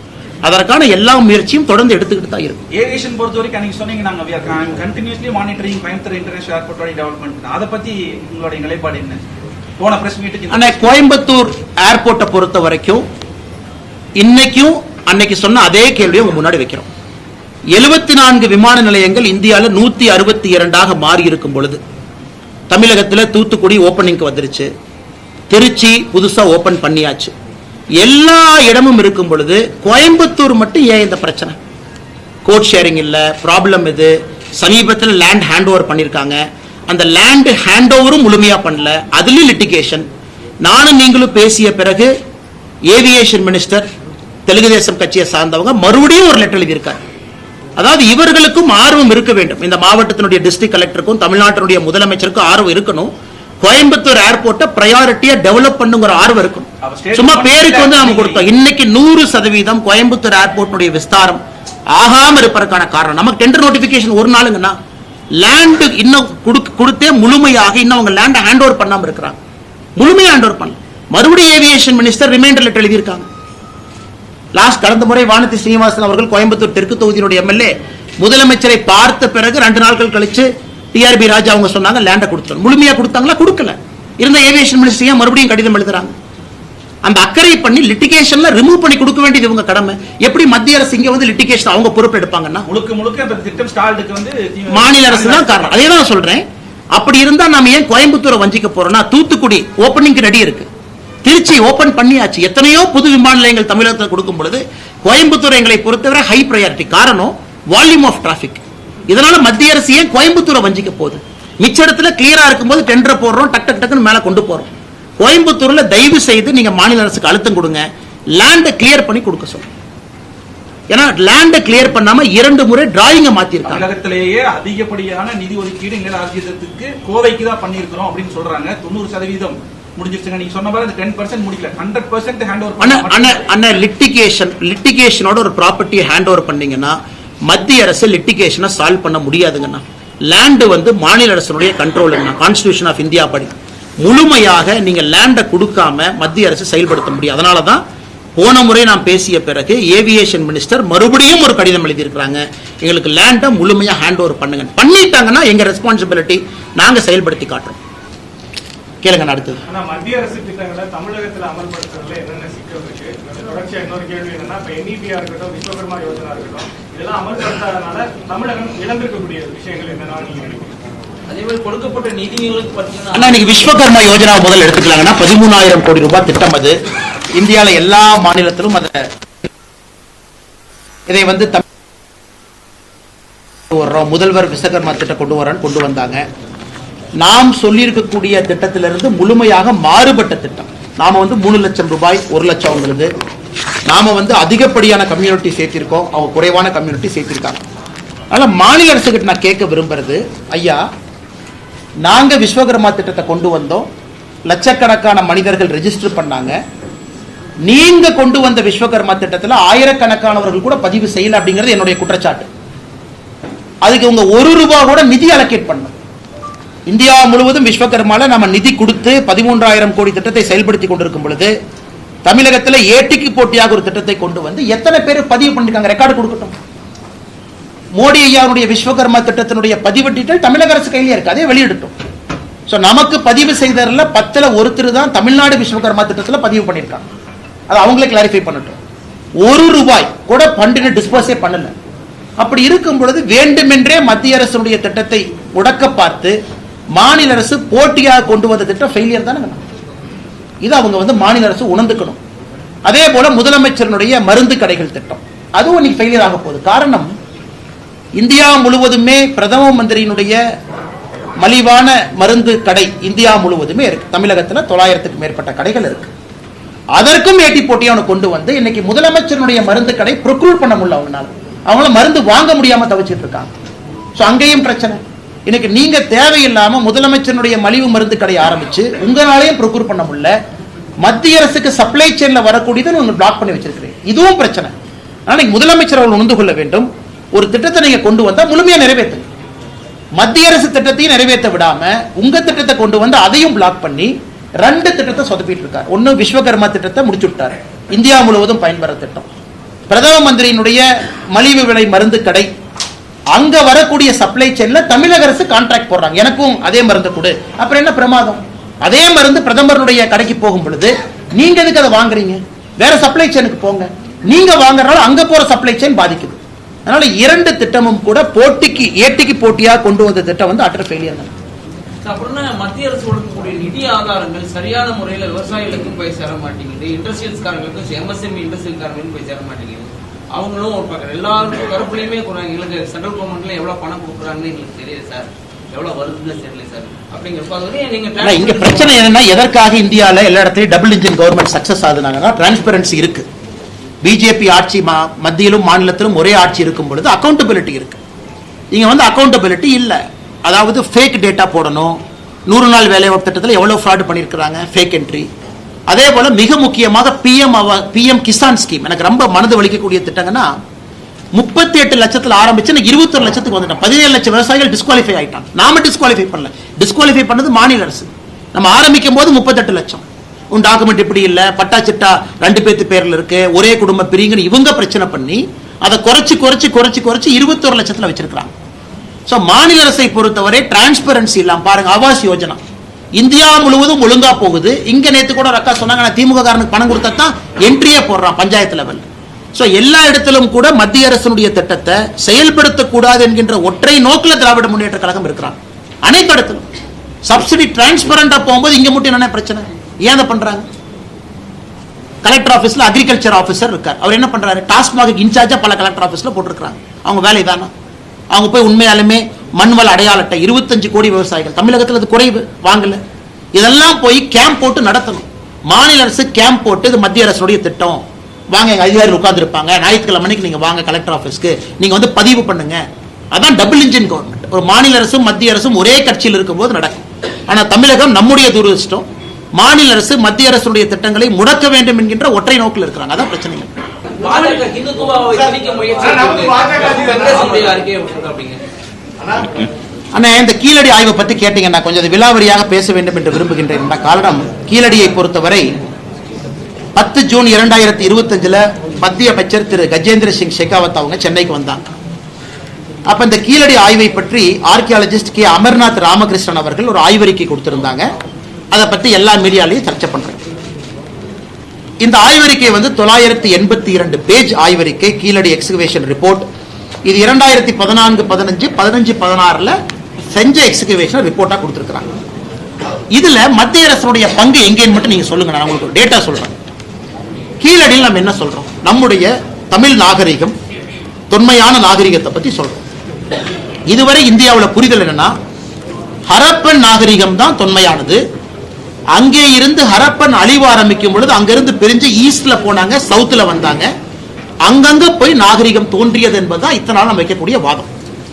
கீழடியை பொறுத்தவரை நம்ம என்ன சொல்றோம் அப்படின்னா, இன்னைக்கு இது கிட்டத்தட்ட 5300 ஆண்டுகள் பழமையானதுன்னு ஒரு வாதத்தை வைக்கிறோம். 5300 இயர்ஸ்.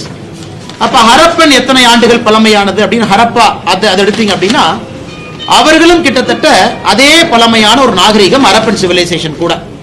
ஏன்னா இன்னைக்கு ஹரப்பா நீங்க போனீங்கன்னா, அவங்க இன்னைக்கு இண்டஸ் வேலி நாம் என்ன சொல்றோமோ 3300 பிசியில இருந்து 1300 பிசி, அப்படின்னா 5500 ஆண்டுகள் இண்டஸ் வேலி சிவிலைசேஷன் பழமையானது. அதே கருத்தை நாம வைக்கிறோம், இண்டஸ் வேலி அழிந்த பிறகு நாம தோன்றல, அது நடந்த பொழுதே பேரலா இங்க நமக்கு நாகரிகம் இருந்துச்சுன்னு தான் நம்ம சொல்றோம். இன்னைக்கு இந்த ரிப்போர்ட்டை வந்து 3 அறிஞர்கள் குவெஸ்டின் பண்ணிருக்காங்க. நாம குவெஸ்டின் பண்ணலீங்கன்னா நல்லா புரிஞ்சுக்க.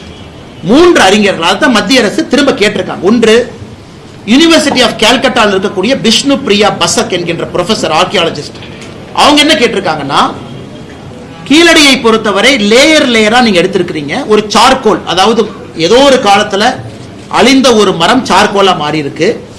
அந்த கார்பன் டேட்டிங் புளோரிடாவில் நீங்க பண்ணும் பொழுது அதற்கு ஒரு நேரம் கொடுத்திருக்கீங்க. அது எந்த லேயர்ல கிடைச்சது?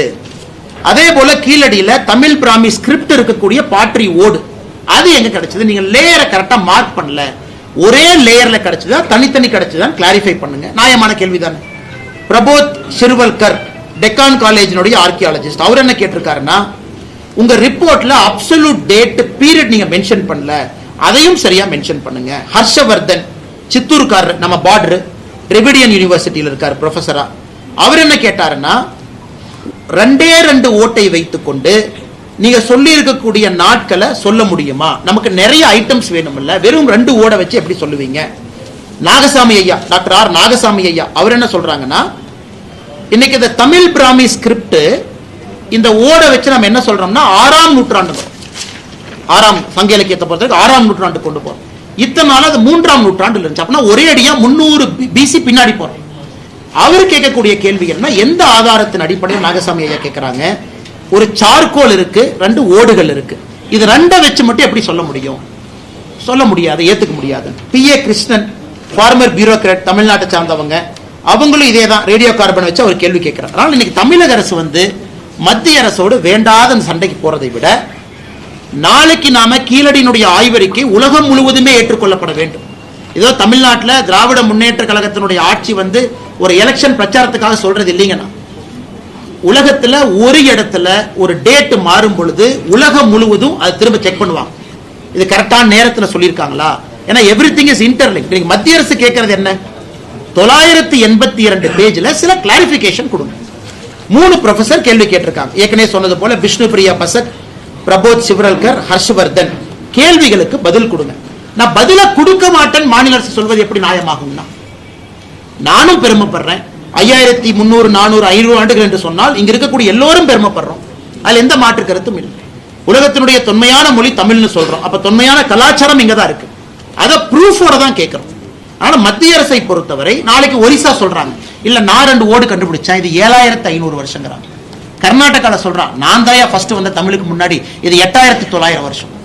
ஒரு மாநிலமே அவங்களுடைய அகலாராய்ச்சியில அவங்க ஒரு டேட்டா சொல்லும் பொழுது ஆர்கியாலஜிக்கல் சர்வே ஆஃப் இந்தியா ஒரு ஸ்டாண்டர்டு பேட்டர்ன் வைக்கும் பொழுது எப்படி அது நார்த் வெர்சஸ் சவுத் ஆகும். இங்க கூடிய சில திராவிட சித்தாந்தவாதிகள் சொல்றாங்க தமிழர் நாகரிகத்தை மறைப்பதற்காக மத்திய அரசு முயற்சி பண்றாங்க. எதுக்கு மறைக்கணும், எதுக்கு மறைக்கணும்? அந்த ரிப்போர்ட்டை ஸ்டடி பண்ணிட்டு 3 ப்ரொஃபசர் கேள்வி கேட்டிருக்காங்க, பதில் சொல்றது நம்ம கடமை அல்ல. அப்படித்தானே ஒரு பக்கம் ஆர்கியாலஜிக்கல் சர்வே ஆஃப் இந்தியா, இன்னொரு பக்கம் டிஎன்ஏடி தமிழ்நாடு ஆர்கியாலஜிக்கல் டிபார்ட்மெண்ட் 2 இருக்கு. அதனால என்னை பொறுத்தவரை மத்திய அரசு கேள்வி கேட்டாங்கன்னு சொல்றதை விட ஆர்கியாலஜிக்கல் சர்வே ஆஃப் இந்தியா கேள்வி கேட்டிருக்காங்க, அதுக்கு பதிலை கொடுப்பதற்கான முயற்சி எடுக்கணுமோ தவிர ஒரு மூத்த அமைச்சராக இருக்கக்கூடிய தங்கம் தென்னரசு அவர்களே ட்விட்டர் மூலமாக வசைப்பாடி மத்திய அரசை north versus south, Tamil versus Hindi அப்படிங்கிற வாதத்திற்கு எதற்காக போகணும்? அதான் கஜேந்திர சிங் ஷெகாவத் அவர்கள் காலையில தமிழ்ல ட்விட்டர் பக்கத்துல பதிவு பண்ணியிருக்காங்க. ஒரு ரிப்போர்ட்டை நீங்க கொடுக்குறீங்க, அது வேர்ல்டு வைட் ரிப்போர்ட்டா கொண்டு போகணும்னு விரும்புறோம், ஸ்டாண்டர்டை எதிர்பார்க்கிறோம், சில கேள்விகளை கேட்கிறோம், பதில சொல்றதை விட்டுட்டு எதற்காக நார்த் சவுத்னு பிரச்சனை ஆரம்பிக்கிறீங்கன்னு கஜேந்திர சிங் ஷெகாவத் அவர்கள் காலையில ட்வீட் பண்ணியிருக்கிறாங்க. ஜாதி சான்றிதழ்ல ஹிந்துன்ற பேரை வந்து நீக்கி இருக்கிறதா சொல்லி ஆன்லைன்ல ஒரு ஜாதி சான்றிதழ்ல வந்து ஹிந்துன்ற பேரை வந்து நீக்கி இருக்கிறதா வந்து. ஆனா இது ஒரு கான்ட்ரோவர்சி நேற்று வந்துச்சு, பட் அவங்க கிளாரிபிகேஷன் இல்லைன்னு சொன்னாங்க இல்லைங்களா? பட் அது எல்லாத்தையும் இடாது அந்த மாதிரி இருக்குன்னு தான் சொல்றாங்க. தமிழக அரசு இல்லைன்னு ஒரு கிளாரிபிகேஷன் கொடுத்தாங்க. ஆனா ஆன்லைன்ல ஹிந்துங்கிற வார்த்தை இல்லை, அது வந்து கிளரிக்கல் எரர்ங்கிறாங்க. அதனால் என்னை பொறுத்தவரை இது நீக்க முடியாதுங்கன்னா காரணம் தமிழக அரசுக்கு அந்த பவர்ஸ் கிடையாதுங்கண்ணா. இந்த சென்சஸ் அது எல்லாமே மத்திய அரசுடைய கட்டுப்பாட்டில் இருக்கக்கூடிய விஷயங்கள், வார்த்தைகள்லாம் அவங்க மாற்ற முடியாது. அதனால் எனக்கு தெரிந்து தமிழக அரசு செய்வதற்கான சாத்தியக்கூறுகளே இல்லை, அது மிஸ்டேக்கா மட்டும்தான் இருந்திருக்கும். டிஃபென்ஸ் காரிடார் ஆபரேஷன் சிந்தூர்ல ஆனா இங்க 24% தான் டிஃபென்ஸ் காரிடார் வர்க் ஆயிட்டு இருக்கு. அதே யூபில பாத்தீங்கன்னா ப்ரமோஸ் போயிருக்கு. இங்க டிஃபென்ஸ் காரிடார் டிக்ளேர் பண்ணி 4 வருஷம் ஆச்சு, ஆனா இன்னும் அவ்வளவு டெவலப் ஆகல. அதே மாதிரி யூபியை திட்டிட்டே இருப்பீங்க, பட் யூபில ப்ரமோஸ் வந்துருச்சு. இப்ப விஎம்டி டெக்னாலஜிஸ் ஆபரேஷன் சிந்தூர்ல இருக்கிற ஸ்வதேசி மூவ்மெண்ட் எல்லாம் ஆந்திராவுக்கு போயிடுச்சு, யூபிக்கு போயிடுச்சு. பொங்கல் ரீஜனுக்கு ஏன் வரலன்னா the state government responsible for that? 100% மத்திய அரசு ஒரே நேரத்தில் 2 மாநிலத்துக்கு கொடுக்குறாங்க. டிஃபென்ஸ் கார்டர் இங்க கொடுக்குறாங்க, டிஃபென்ஸ் கார்டர் யூபி கொடுக்குறாங்க. யூபியுடைய ப்ரோக்ரஸ் பாருங்க, 30,000 கோடி ரூபாய்க்கு மேல இங்க இன்வெஸ்ட்மெண்ட் வந்திருக்கு. தமிழ்நாட்டுக்கு எவ்வளவு வந்திருக்குன்னா ஒண்ணுமே வரல. முதலமைச்சர் அவங்க வந்து இன்வெஸ்டர் மீட்னு ப்ரோமோட் பண்றாரு. எங்கேயாச்சும் டிஃபென்ஸ் கார்டர்னு வாயை திறந்து பேசியிருக்காரா? டிஃபென்ஸ் கார்டர்ல பணம் போடுங்கன்னு சொல்லியிருக்காங்களா? அந்த இன்வெஸ்டர் சமிட் சென்னையில் நடந்த பொழுது டிஃபென்ஸுக்குன்னு தனியா நடத்தினாங்களா? முதலமைச்சருக்கு அக்கறை இல்லை. தமிழகத்திற்கு வர வேண்டியதெல்லாம் யூபிக்கு போகுது. டிஃபென்ஸை பொறுத்த வரைக்கும் எந்த டிஃபென்ஸ் இண்டஸ்ட்ரியும் கோயம்புத்தூர் பக்கம் வர தயாரா இல்லை. ஆனா கோயம்புத்தூர் தான் டிஃபென்ஸ் இண்டஸ்ட்ரிக்கு சூட்டபிளான இடம். அவ்வளவு எஸ்எம்இ இருக்காங்க, அவ்வளவு லேத் ஃபேக்டரி இருக்கு, அவ்வளவு ஸ்கில்டு லேபர் இருக்கு. மாநில அரசினுடைய அக்கறையின்மை காரணமாக தமிழகத்திற்கு வர வேண்டிய எவ்வளவோ முதலீடுகள் வெளியே போயிட்டு. ஆர்எஸ் பாரதி அவர்களை பொறுத்தவரை சில பேர்ல அரசியல் ரிட்டையர்மெண்ட் ஏஜ் வைக்கணுங்கண்ணா, 70, 65, 75 அப்படின்னு. அந்த ரிட்டையர்மெண்ட் ஏஜை தாண்டிட்டோம் அப்படின்னா புத்தி பேதலித்து விடும் என்பதற்கு ஒரு ப்ராப்பரான உதாரணம் ஆர்எஸ் பாரதி. அதாவது ஏஜெல்லாம் தாண்டி இன்னும் அறிவாலயத்தினுடைய கொத்தடிமையாக, நான் அதுக்கு பதில் சொல்லணும் கரெக்டாக கேட்டீங்க. அறிவாலயத்தினுடைய வாசல்ல அவர் வயசு என்னங்கண்ணா, என் வயசு என்ன? என் வயசுக்கு ஆர்எஸ் பாரதியை பற்றி நல்லா பேசவே கூடாது.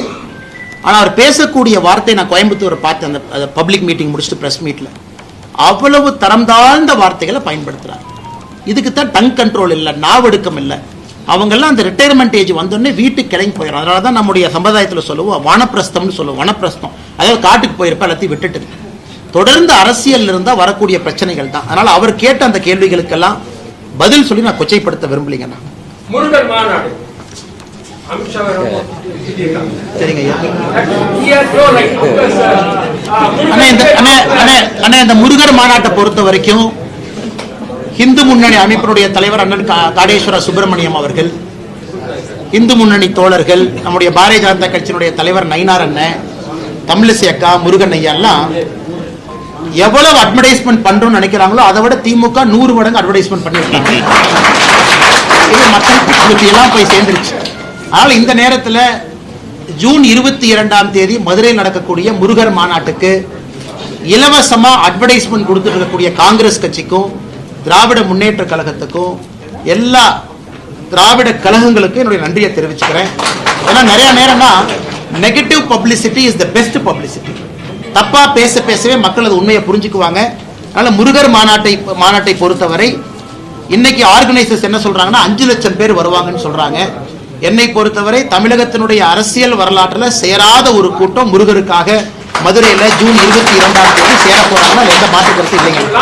ஆனா சீனியருக்கு போயிடலாங்க. கேளுங்க. ராகுல் காந்தி வந்து ஹேண்டிகேப் பர்சனை இன்சல்ட் பண்ணிருக்காரு. லங்கடா கோடா, ஹிந்தில லங்கடா கோடானா ஹேண்டிகேப் ஹார்ஸ். 3 ஹார்ஸ் சொல்லியிருக்காரு. ஒன்னு பராக் கா கோடா, एक रेस का घोड़ा, तीसरा लंगड़ा घोड़ा. All India handicapped association has filed complaint. ராகுல் காந்தி அவருக்கு பாதி நேரம் கோர்ட்டுக்கு போறது இறங்குறதே வேலையா போச்சு. நம்ம தான் குஜராத்ல போயிட்டு வந்தார். அதனால ஒரு அரசியல் தலைவர், முக்கியமான தலைவர், அவர் யாராவது இழிவுபடுத்தியதுக்கு முன்னாடி பார்த்தீங்கன்னா மோடி அப்படிங்கிற சமுதாயத்தை இழிவுபடுத்தியதற்காக அவர் மன்னிப்பு கோர வேண்டி வந்துச்சு. இன்னைக்கு ஒரு விஷயம் புதுசா வந்திருக்கு. மூத்த தலைவர், நாட்டினுடைய எதிர்க்கட்சி தலைவரும் கூட பொறுப்பாக இருக்கணும். அதனால இது பார்ப்பாங்கன்னா யாருக்கெல்லாம் இதன் மூலமாக பாதிக்கப்பட்டிருக்காங்களோ கோர்ட்டுக்கு போறதுக்கான இது இருக்கு. பொறுத்திருந்து பார்க்க. அண்ணே, நம்முடைய அண்ணா யூனிவர்சிட்டி பல்கலைக்கழகம் அந்த கேஸை பொறுத்த வரைக்கும் PRO நடராஜன் அவர்கள் நேற்று எனக்கு ஒரு டிஃபமேஷன் சூட் 50 லட்சம் ரூபாய் அனுப்பியிருப்பதாக அறிகின்றேன். அதனால் அதில் மன்னிப்பு கோர வேண்டும் என்று சொல்லியிருக்கின்றார்கள். நான் மன்னிப்பு கோரப்போவது கிடையாது. இதையெல்லாம் ஒரு வாய்ப்பாக பார்க்கின்றேன். இப்ப TR பால் அவங்க என் மேல ஒரு டிஃபமேஷன் சூட் போட்டாங்க. வர 24, 25ஆம் தேதி சென்னையில TR பாலு ஐயாவை கிராஸ் கொஸ்டின் நான் பண்ண போறேன் அந்த கேஸ்ல. அதாவது நம்ம DMK Part 1 ஃபைல்ஸ் நீங்க எல்லாம் கேட்டீங்க, என்னாச்சுன்னு கேட்டீங்க. DMK Part 1 ஃபைல்ஸ் நம்ம ரிலீஸ் பண்ண பிறகு TR பால் அவங்க என் மேல ஒரு மான நஷ்ட வழக்கு தொடுத்தாங்க. இந்த மான நஷ்ட வழக்குல முக்கியமான ஒரு அம்சம் என்னன்னா, யாருக்கு மானம் நஷ்டமடைந்து விட்டதாக நினைக்கின்றார்களோ அவங்க கேஸ் போடுறாங்களோ அவங்கள கூண்டுல ஏத்தி கேள்வி கேட்பதற்கு ஆப்போசிட் பர்சனுக்கு உரிமை இருக்கு. சோ TR பால் அவர்களை நான் வருகின்ற 24, 25 சென்னை நீதிமன்றத்தில் நான் செய்ய போறேன். சோ என்னுடைய கேள்விகளுக்கு அவர் பதில் சொல்லணும். அவருடைய மொத்த சொத்து எப்படி வந்துச்சு, குடும்பம், ஒரு பேர்ல TRB ராஜா, அவர் சகோதரர், ஒரு சொத்தையும் நீதிமன்றத்துக்கு நான் கொண்டு போக போறேன். அவர் எப்படி சம்பாதிச்சாரு, பாராளுமன்றத்தில் எம்பியா இருக்கும் பொழுது அவருடைய கம்பெனிக்கு ஸ்பெஷல் கேஸை கேட்டார் UPA கவர்மெண்ட்ல, ஃபர்டிலைசர் ப்ரொடக்ஷனுக்கு, ஆல்கஹாலுக்கு. அதனால் அது நீங்க சொன்னீங்க, சில இடத்துல நீதிமன்றத்தின் மூலமாக நடத்தக்கூடிய அந்த வாதங்கள் பத்திரிகை மூலமாக மக்கள் பார்க்கும் பொழுதே அவங்களுக்கு தெரியும் யாரு ஊழல்வாதி இல்லை. அதே போல PRO நடராஜன் அவர்கள் கொடுத்திருக்கக்கூடியதை கூட நான் வரவேற்கிறேன். கோர்ட்ல பாத்துக்கலாம், ஒன்றும் பிரச்சனை இல்லைங்கண்ணா. PRO நடராஜன் அவர்கள் சொல்லியிருக்கக்கூடிய கருத்துக்கு மட்டும் சில பதில் கருத்துக்கள் நான் வைக்கிறேன். அவங்க என்ன சொன்னாங்கன்னா, என்னுடைய அண்ணன் இறந்துட்டாங்க, ஆன்மா சாந்தி அடையணுங்கன்னா, அது சம்பந்தமா தான் கோட்டூர் சண்முகம் என்கிட்ட பேசினாரு, வேற எதுவுமே என்கிட்ட பேசல அப்படின்னு. ஆனா அந்த கால் பாத்தீங்க அப்படின்னாங்கன்னா, ஏன்னா 24ஆம் தேதியை திரும்ப நான் ஏன் பேசுறேன் அப்படின்னா, 24ஆம் தேதி தான் பல பிரச்சனைகள் நடந்தது. அந்த ஞானசேகரனை போலீஸ் ஸ்டேஷன் கூட்டிட்டு போய் வெளியே விட்டாங்க. ஸோ 24ஆம் தேதி மிக முக்கியமான ஒரு நாள், டிசம்பர். அந்த 24ஆம் தேதி காலையில இந்த கோட்டூர் சண்முகத்துக்கு வந்த முதல் காலே மா சுப்பிரமணியம் அவருடைய PA துளசின்னு ஒருத்தர் இருக்கார், அவர் தான் கோட்டூர் சண்முகத்துக்கு பண்ண முதல் கால். அதன் பிறகு நிறைய விஷயங்கள் நடக்குது. சாயந்தரம் கோட்டூர் சண்முகமும் மா சுப்பிரமணியம் நேரடியா பேசுறாங்க. இன்னைக்கு மா சுப்பிரமணியம் அவர்கள் சொல்லக்கூடிய கருத்து மிக மிக தவறு. அவங்க ஒரு போலீஸ் ஸ்டேஷனுக்கு அக்யூஸ்ட் போகும் பொழுது மேனிபுலேட் பண்றாங்க. உதாரணத்திற்கு ஞானசேகரன் போலீஸ் ஸ்டேஷன்ல இருந்து வெளியே வர்றாரு டிசம்பர் 24. 8:32 மணிக்கு சாயந்தரம் ஏற்கனவே சொன்னதுதான் மா சுப்பிரமணியம் கோட்டூர் சுப்பிரமணியம் அவங்ககிட்ட பேசுறாங்க, கோட்டூர் சண்முகத்துக்கிட்ட. கோட்டூர் சண்முகம் அந்த கால் முடிச்ச உடனே பேசுற அடுத்த காலே அண்ணா யூனிவர்சிட்டி பிஆர்ஓ நடராஜன். 8:32 கோட்டூர் சண்முகம் மா சுப்பிரமணியம் பேசுறாங்க சாயந்தரம். அடுத்த கால் 8:33 கோட்டூர் சண்முகமும் அண்ணா யூனிவர்சிட்டி முன்னாள் பிஆர்ஓ நடராஜன் பேசுறாங்க. 8:34 கோட்டூர் சண்முகமும் ஞானசேகரனும் பேசுறாங்க. அதனால இதெல்லாம் தயாரா இருக்கு. இன்னாரும் என்ன நடந்திருக்கணும்னா அந்த எஸ்ஐடி என்னைய சம்மன் பண்ணிருக்கணும். இந்த ஸ்பெஷல் இன்வெஸ்டிகேஷன் டீம் 3 அதிகாரிகள் அவங்க என்ன பண்ணிருக்காங்கன்னா, ஒரு பொதுமக்கள் ஒரு இன்ஃபர்மேஷனை கொடுக்கிறோம், ஏன் நீங்க லேட்டா கொடுத்தீங்க அண்ணா, நான் நல்லா புரிஞ்சுக்கணும், இந்த பர்டிகுலர் கேஸ்ல சார்ஜ் ஷீட் உங்களுக்கும் தெரியாது எனக்கும் தெரியாது, இது வந்து க்ளோஸ் சார்ஜ் ஷீட். கோர்ட்ல நடக்கக்கூடிய ட்ரையல் உங்களுக்கும் தெரியாது எனக்கும் தெரியாது. தீர்ப்பு வந்த பிறகுதான் இந்த பர்டிகுலர் சென்சிட்டிவ் கேஸ், எஃப்ஐஆரே மறைக்கப்பட வேண்டிய கேஸ், எஃப்ஐஆரே ஓபனா கொடுக்க முடியாது. தீர்ப்பு வந்த பிறகு 2 சைடுனுடைய லாயர்ஸ் என்ன சொல்றாங்களோ அதை வச்சு தான் நமக்கு தெரியும், ஓ என்ன எவிடன்ஸ் வைக்கிறாங்க என்ன எவிடன்ஸ் வைக்கல. இன்னைக்கு வரைக்கும் சார்ஜ் ஷீட் என் கையில கிடையாது. கோர்ட்டினுடைய ஜட்ஜ்மெண்ட் காப்பி பப்ளிக் டாக்குமெண்ட் ஆயிருக்கா, இன்னைக்கு வரைக்கும் இல்ல. எதற்காக திரும்ப திரும்ப சொல்றேன்னா, அந்த சென்சிட்டிவ் கேஸ்ல என்ன வச்சிருக்காங்கிற எவிடன்ஸ் இல்லாம 2 லாயர்ஸும் பேசுவதை வைத்து ஓ இதெல்லாம் விட்டுட்டாங்க, அப்ப இவங்க எல்லாம் விசாரிக்கலையா, அப்ப 24ஆம் தேதி எதற்காக நம்ம கிட்ட இருக்கிற ரெக்கார்டை படி ஞானசேகரனை கைது பண்ணீங்க, ஏன் விட்டீங்க, மா சுப்பிரமணியம் அமைச்சர் ஏன் சம்மன் பண்ணல, அமைச்சர்கிட்ட ஏன் கேள்வி கேட்கல, கோட்டூர் சண்முகத்தை ஏன் சம்மன் பண்ணல. 2 போலீஸ் ஆபீசர்ஸ் நான் ஏற்கனவே சொல்லி இருந்தேன். ஒரு போலீஸ் ஆபீசர் பாத்தீங்கன்னா sub inspector Guindy law and order Gunasekar Kannan. இந்த குணசேகர் கண்ணன் பாத்தீங்கன்னா ஞானசேகரன் 23ஆம் தேதி அண்ணா யூனிவர்சிட்டியில் அந்த பாலியல் சம்பவம் நடந்த பிறகு ஞானசேகரன் பேசுற முதல் காலே இந்த sub inspector Guindy law and order Gunasekar Kannan. அப்ப சம்மன் பண்ணி விசாரிக்கணுமா இல்லையா, விசாரிக்கல எஸ்ஐடி. அதே போல அந்த குணசேகரன் கண்ணன் கிட்ட மறுபடியும் 2 முறை அன்னைக்கு நைட்டு பேசியிருக்கான். இதெல்லாம் நியாயமாக நீங்களும் நானும் கேட்கக்கூடிய கேள்விகள். அதை எஸ்ஐடியோ அரசோ பதில் சொல்லணும். சம்பவம் முடிந்த பிறகு போனை ஆன் பண்ண பிறகு ஃபர்ஸ்ட் கால் எதுக்கு சப் இன்ஸ்பெக்டர் பண்ற. அதே போல 24ஆம் தேதி போலீஸ் ஸ்டேஷனுக்கு போகும் பொழுது அப்போ ஒரு சப் இன்ஸ்பெக்டர் கோட்டூர்புரத்தினுடைய சப் இன்ஸ்பெக்டர் கோவர்தன், கோட்டூர்புரத்தினுடைய சப் இன்ஸ்பெக்டர் கோவர்தன் தொடர்ச்சியாக 24ஆம் தேதி அந்த ஸ்டேஷனுடைய சப் இன்ஸ்பெக்டர் கோட்டூர் சண்முகத்துக்கிட்ட எதுக்கு பேசணும், 25ஆம் தேதி ஏன் பேசணும். அன்னைக்கு நான் சப் இன்ஸ்பெக்டரோட பேர் சொல்ல இன்னைக்கு சொல்றேங்க. Gunasekaran Kannan is one sub inspector, கோட்டூர்புரத்தினுடைய sub inspector Govardhan is another sub inspector. இது நியாயமான கேள்விகள் தானே, இதை எஸ்ஐடி பதில் சொல்லணும். அன்னைக்கு மா சுப்பிரமணியம் அவர்கள் நான் சும்மா பேசினங்கிறார். இந்த சம்பவம் முடிந்து அடுத்த 5 நாள் பேசவே இல்லை. 24ஆம் தேதி மட்டும்தான் கோட்டூர் சண்முகத்திட்ட பேசுறாரு. ஹெல்த் மினிஸ்டரா இருக்காரு, எதுக்கு பேசுறாரு, வெளியே வந்த பிறகு எதுக்கு பேசுறாரு. 24ஆம் தேதி காலையில் அவர் பிஏ துளசி கோட்டூர் சண்முகத்தில் எதுக்கு பேசணும்.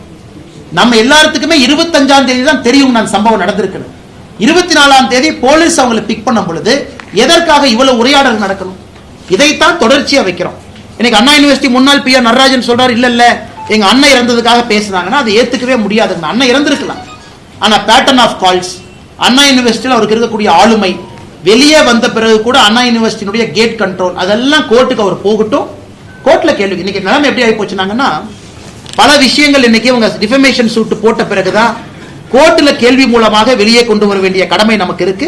அதனால நான் வரவேற்கிறேங்கன்னா, இன்னைக்கு அதே நேரத்தில் அந்த சகோதரி அண்ணா யூனிவர்சிட்டி சகோதரியினுடைய லாயர் அவரை கண்டுபிடித்து எங்கிட்ட இருக்கக்கூடிய டாக்குமெண்ட்லாம் அவர்கிட்ட கொடுத்து அவர் அப்பீல் போக சொல்றதுக்கான வேலைகளையும் நான் இறங்கி இருக்கிறேன்.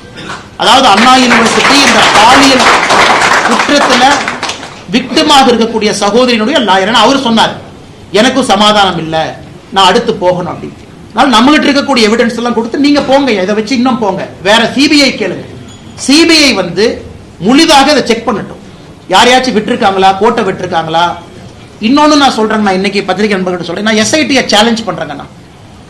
நீங்க ஞானசேகரன் கைப்பற்றப்பட்ட மொபைல் போன்ல என்னை பொறுத்தவரை ஞானசேகரனுடைய மொபைல் போன்ல வேற வீடியோவும் இருந்துச்சு. அந்த விக்டிமை ட்ரேஸ் பண்றதுக்கு எஸ்ஐடி முயற்சி எடுக்கல. அந்த வீடியோல இருக்கக்கூடிய பெண்மணி யார் முயற்சி எடுக்கல. அவங்களா கேஸ் கொடுத்தா எடுத்துக்கலாம். ஒரு கேஸ் கொடுத்தாங்க, மே 14ஆம் தேதி ஒரு கேஸ் கொடுத்தாங்க, 2 கேஸ் கொடுத்தாங்க, இதை மட்டும் இன்வெஸ்டிகேட் பண்ணுவோம். ஞானசேகரனுடைய மொபைல் போன் தமிழ்நாட்டினுடைய ஃபொரன்சிக் லேபுக்கு போயிட்டு வந்த பிறகு அந்த போன்ல வேற வீடியோஸ் இருந்துச்சு. அப்ப எஸ்ஐடி முயற்சி எடுத்து அந்த பெண் யார் அப்படிங்கிற ட்ரேஸ் பண்ணி அவங்க கிட்ட கம்ப்ளைண்ட் வாங்க வேண்டிய பொறுப்பு எஸ்ஐடிக்கு இருக்கு. அதை செய்யல. அதனால எஸ்ஐடி என்னைய சம்மன் பண்ணிட்டு நான் பேசுறேன். I am ready. எப்படி சொன்னீங்க? எஸ்ஐடி அதிகாரி சம்மன் பண்ணிட்டு எஸ்ஐடி ஆபீஸுக்கு போறேன். இந்த அடிப்படையில சொன்னேன். அந்த வீடியோவை ஏன் நீங்க வந்து ஃபாலோ அப் பண்ணி அவங்ககிட்ட ஒரு கம்ப்ளைண்ட் வாங்கல? அதையே மறைச்சிங்க.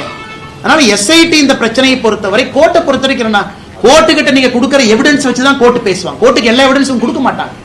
கோர்ட்டு கிட்ட 24ஆம் தேதி சிடிஆர் கோர்ட்டுக்கு எப்படி தெரியுங்கன்னா, கோர்ட்டுக்கு எப்படி தெரியும் 24ஆம் தேதி வந்து ஞானசேகரனை கைது பண்ணி நைட்டு விட்டாங்கன்னு கோர்ட்டுக்கு எப்படி தெரியும்? கோர்ட்டை பொறுத்தவரை போலீஸ் கொடுத்த சார்ஜ் ஷீட்டும் டிஃபென்ஸ் சொல்ற ஆர்குமெண்ட்டை கேட்டுத்தான் நீதியரசர்கள் நீதி கொடுக்கறாங்களோ தவிர பேக்ரவுண்ட்ல நடந்ததெல்லாம் எந்த கோர்ட்டுக்குமே தெரியாது. அதனால நீதிமன்ற அவமதிப்பு இந்த டிராமால எங்கிட்ட பண்ணக்கூடாது. யாரோ பார்த்த கவர்மெண்ட் லாயர் வந்து யாராச்சும் எதிர்த்து பேசினா நீதிமன்ற தொடருங்க நீதிமன்ற எப்படி நீதிமன்ற அவமதிப்பு போடுவீங்க? நீங்க கோர்ட்டுக்கு கொடுத்த சார்ஜ் ஷீட் கோர்ட் ஆர்கியூ பண்ணுது.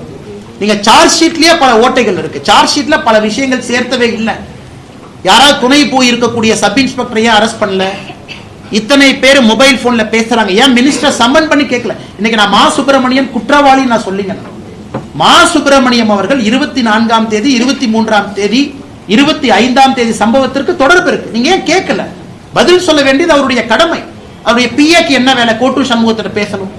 கோட்டூர் சண்முகத்துக்கு என்ன வேலை? மாசுகிட்ட ஃபர்ஸ்ட் கால் பேசுவேன், 2வது கால் வந்து பிஆர்ஓ நடராஜன் பேசுவேன், 3வது கால் ஞானசேகரன் பேசுவேன். 3மே அடுத்தடுத்த கால். இதையெல்லாம் நியாயமான அடிப்படையில் நாங்கள் கேட்கின்றோம். அதனால் நிச்சயமாக இந்த கேஸ் சிபிஐக்கு போகணும். சார்ஜ் ஷீட் எங்களுக்கு கிடைக்கல. இது வந்து ஒரு சீக்ரெட்டிவ் ப்ராசஸ். இது எஃப்ஐஆர் கூட சீக்ரெட்டா தான் வச்சிருந்தாங்க, லீக் ஆயிருச்சு. அதனால் தொடர்ந்து இந்த போராட்டம் இருக்கும். வேற யாரு டிஃபமேஷன் சூட் போட்டாலும் தயவு செஞ்சு போடுங்க, அதெல்லாம் பார்த்துக்கலாம், ஒன்றும் பிரச்சனை இல்லை.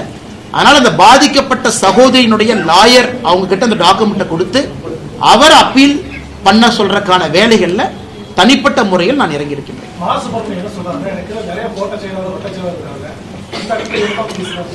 அண்ணா 24ஆம் தேதி 25ஆம் தேதி பேசின கால் மா சுப்பிரமணியம் அவருடைய மொபைல் போன்ல இருந்து கோட்டூர் சண்முகத்துக்கு டைரக்டா பேசின ஒரே நாள் 24ஆம் தேதி தான். அதுக்கு முன்னாடி நாட்களும் பேசல, பின்னாடி சில நாட்களும் பேசல. அவருடைய பிஏ துளசி மூலமாகத்தான் அவர் பேசுறாரு. 24ஆம் தேதி ஞானசேகரன் அந்த போலீஸ் ஸ்டேஷன் லாக்அப்ல இருந்து வெளியே வந்த பிறகு கோட்டூர் சண்முகத்திற்கு 1/2 மணி நேரத்தில் மா சுப்பிரமணியம் அவர்கள் பேச வேண்டிய காரணம் என்ன? காரணமே இல்லை. சரி, நான் எங்களுக்கு கூடிய வட்டச்செயலாளர் நான் பேசுறேன்னு சொன்னா அடுத்த 5 நாள் ஏன் பேசல? அதுக்கு முன்னாடி 5 நாள் ஏன் பேசல? அதனால மா சுப்பிரமணியம் அவர்களை பொறுத்தவரை இதெல்லாம் பதிலளிக்க வேண்டிய கடமை இருக்கு. எங்க சொல்லணும்? எஸ்ஐடி சொல்லணும். எங்க சொல்லணும்? காவல்துறை அதிகாரிகள்கிட்ட சொல்லணும். எதுவுமே சொல்லாம நாங்கள் கேள்விகள் கேட்கின்றோம். முழுவதுமாக உண்மை வர வேண்டும் என்று விரும்புகின்றோம். அதான் எங்க வேலையோ தவிர எங்கிட்ட போலீஸ் இயந்திரமோ ஃபோரன்சிக் டிபார்ட்மெண்ட்டோ கையில ஒரு 100 கான்ஸ்டபிளோ இல்ல. இந்த கேஸ் எடுத்து நாங்க நடத்துறதுக்கு இருக்கக்கூடிய ஆதாரத்தை வைத்து உண்மையான கேள்விகளை கேட்கின்றோம். பதில் சொல்ல வேண்டிய கடமை அரசுக்கு இருக்கு.